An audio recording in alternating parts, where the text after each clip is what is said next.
आज एक कहानी सुनाते हैं। एक ऐसी कहानी जो दिल को बड़ा सुकून देती है।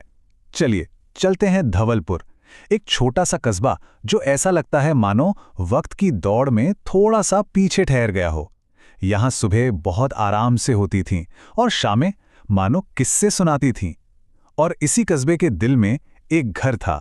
एक ऐसा घर जो एक बहुत ही अनोखे, एक बहुत ही अलग से विचार पर टिका हुआ था। और इस पूरी कहानी का दिल, हाँ, वो इसी एक लाइन में धड़कता है। ये सिर्फ कोई कही सुनी बात नहीं थी, ये एक जीने का तरीका था। एक ऐसा फलसफा जिसे प्रभात नारायण शुक्ला जी सच में जीते थे। और इसी विश्वास ने उनके घर को सिर्फ ईंट पत्थर का एक ढांचा नहीं, बल्कि अपने आप में एक सोच बना दिया था। तो इस घर में रहते थे प्रभात नारायण शुक्ला।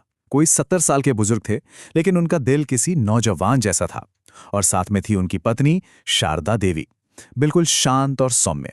उनका ये घर, जैसा मैंने कहा, सिर्फ एक बिल्डिंग नहीं था, ये उनके अटूट विश्वास का एक जीता जागता सबूत था। आप यूं समझिए कि यहाँ दो अलग अलग दुनियाएं थीं। एक तरफ है डर पर बनी दुनिया, जहां सुरक्षा का मतलब होता है मजबूत ताले, ऊंची ऊंची दीवारें। और दूसरी तरफ थी प्रभात बाबू की दुनिया, उनका घर, जिसकी नींव डर पर नहीं बल्कि एक जबरदस्त भरोसे पर रखी गई थी। और ये सिर्फ ख्याली बातें नहीं थी, ये उनकी रोज की जिंदगी थी। दरवाजे पर ताला ना लगाना कोई बहादुरी दिखाना नहीं था, बल्कि ये एक खुला बुलावा था। रसोई में हमेशा थोड़ा ज्यादा खाना बनता था, बस इस सोच के साथ कि कोई भूखा दरवाजे से वापस ना लौट जाए। और देखते ही देखते ये घर पूरे धवलपुर के लिए एक पहचान बन गया। लोग इसे खुला घर कहने लगे थे। पर जैसा कि होता है, जब जिंदगी बहुत सुकून से चल रही हो तो कहीं ना कुछ तो बदलता ही है। प्रभात बाबू की पीढ़ियों से चली आ रही इस आस्था को, इस विश्वास को अब अपनी सबसे बड़ी कसौटी से गुजरना था। एक ऐसा इम्तिहान जो शायद इस खुले दरवाजे की नींव तक को हिला सकता था। और वो बदलाव आया एक अजनबी के रूप में। एक शाम की बात है, प्रभात बाबू ने देखा कि एक लड़का उनके घर के सामने से 2 बार चक्कर लगा गया।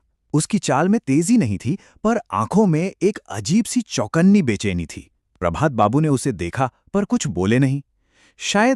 शायद उन्हें कुछ अंदेशा हो गया था। अगली सुबह धवलपुर की बाकी सुबहों जैसी बिल्कुल नहीं थी। जब प्रभात बाबू की आंख खुली तो घर में एक अजीब सा सन्नाटा था। ये वो शांति नहीं थी जो सुकून देती है, ये वो खामोशी थी जो चुभती है।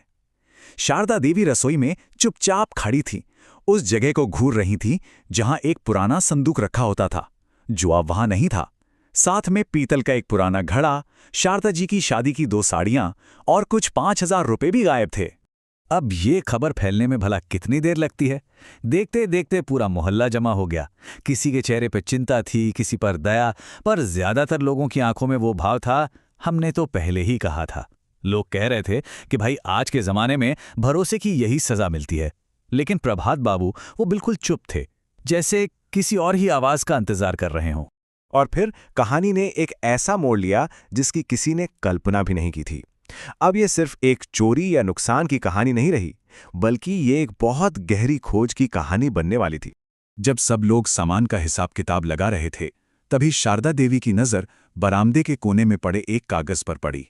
एक छोटा सा आधा मुड़ा हुआ कागज का टुकड़ा, नीली स्याही से उस पर कुछ लिखा हुआ था। उस कागज पर लिखा था, मैं चोर हूं, लेकिन यकीन मानिए इस घर ने मुझे बदल दिया है।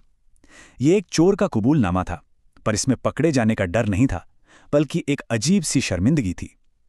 उसने लिखा था कि सामान तो उसने चुरा लिया, लेकिन उस खुले दरवाजे ने उसके अंदर से कुछ और ही चुरा लिया था। प्रभात बाबू ने वो चिट्ठी 2 बार पढ़ी और फिर उनके होठों पर एक हल्की सी मुस्कान आ गई। उन्होंने शारदा जी की तरफ देखा और कहा, इस चोरी में कुछ गया है, पर शारदा, कुछ आया भी है।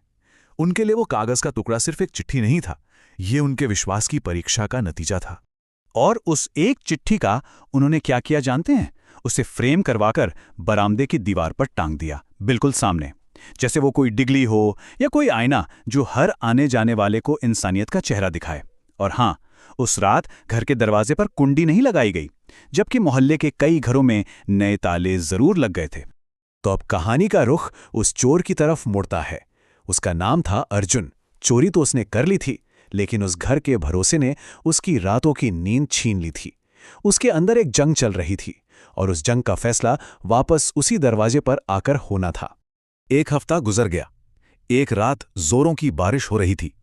धवलपुर के हर घर की खिड़कियां बंद थीं, लेकिन उस खुले घर के दरवाजे पर एक परछाई आकर रुकी, भीगी हुई, कांपती हुई, और फिर एक बहुत ही धीमी सी दस्तक हुई। जरा सोचिए, दरवाजा खुला था, फिर भी किसी ने दस्तक दी थी। प्रभात बाबू ने दरवाजा खोला नहीं, क्योंकि वो तो पहले से ही खुला था। सामने वही लड़का अर्जुन खड़ा था। प्रभात बाबू ने बस इतना कहा, अंदर आ जाओ, भीग जाओगे। जब अर्जुन ने पूछा कि उसे सजा क्यों नहीं दी जा रही, तो प्रभात बाबू मुस्कुराए और ये गहरे शब्द कहे, ये सजा नहीं थी, ये अपनापन था। और बस उस रात एक चोर का मानो पुनर्जन्म हो गया। अर्जुन, जो सजा पाने के लिए लौटा था, उसे बदले में हमदर्दी मिली।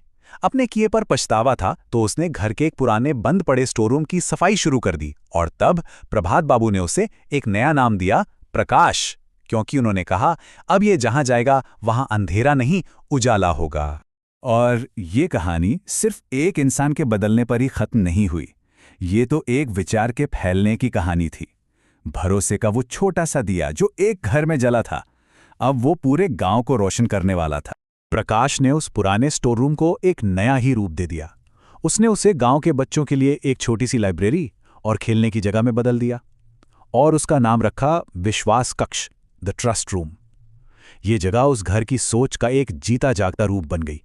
और सबसे खूबसूरत बात पता है क्या थी? प्रकाश ने उस विश्वास कक्ष के दरवाजे के ऊपर वही शब्द लिखवाए जो प्रभात बाबू के घर के बाहर लिखे थे। सोचिए, जिस इंसान ने एक बार उस भरोसे को तोड़ा था, आज वही उसका सबसे बड़ा पहरेदार बन गया था। ये आइडिया एक घर से शुरू हुआ, गांव में विश्वास कक्ष के रूप में फैला, और फिर अखबारों के जरिए शहरों तक भी पहुंच गया। एक पत्रकार के लेख से कुछ नौजवान इतने प्रेरित हुए कि उन्होंने अपने शहर में एक पब्लिक ट्रस्ट स्पॉट बना दिया, जहां कोई भी अपनी जरूरत का सामान ले सकता था या छोड़ सकता था। आखिर में ये कहानी हमें एक बहुत गहरी बात सिखाती है। प्रभात बाबू ने सिर्फ अर्जुन के लिए दरवाजा नहीं खोला था, उन्होंने एक पूरे समाज के लिए नई संभावनाओं का दरवाजा खोल दिया था। क्योंकि विश्वास डर से बिल्कुल उल्टा होता है, ये बांटने से घटता नहीं बल्कि बढ़ता है। तो बिना दरवाजों वाला ये घर एक कहानी से कहीं ज्यादा है। ये एक सवाल है जो हम सबको अपने आप से पूछना चाहिए। हमारे अपने रिश्तों में, हमारी सोच में और हमारे दिलों में ऐसे कौन से ताले हैं जिन्हें खोलने से सिर्फ हम नहीं बल्कि हमारे आसपास की दुनिया भी बेहतर हो सकती है? इस पर सोचिएगा जरूर।